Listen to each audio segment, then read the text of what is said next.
কবিরাজের হাত যেন ইচ্ছার বিরুদ্ধে কোনো এক অদৃশ্য শক্তির টানে ধীরে ধীরে তার নির্দিষ্ট জায়গা থেকে সরে একটি নামের কাছে গিয়ে থামল।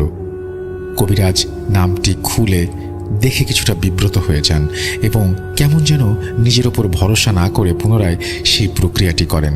এবারেও হাত অদৃশ্য কোনো একটি শক্তির টানে সেই একই নামের ওপর গিয়ে থামে।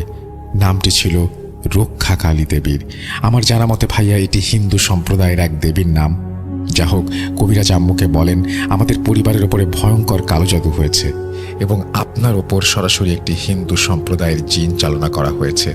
আপনাকে ও আপনার ছেলেকে সম্পূর্ণরূপে তিলে তিলে শেষ করে দেওয়ার পরিকল্পনা চলছে। উপস্থিত সবাই ভীষণভাবে আমরা আতঙ্কিত হয়ে পড়ি। আমরা কিছু জিজ্ঞেস করতে যাওয়ার আগেই কবিরাজ আবারও একইভাবে সেই গণ্ডির মধ্যে হাত রেখে কিছু বিড়বিড় করে সূরা পড়ার পর আচমকাই আবারও সেই অদৃশ্য শক্তির টানে কবি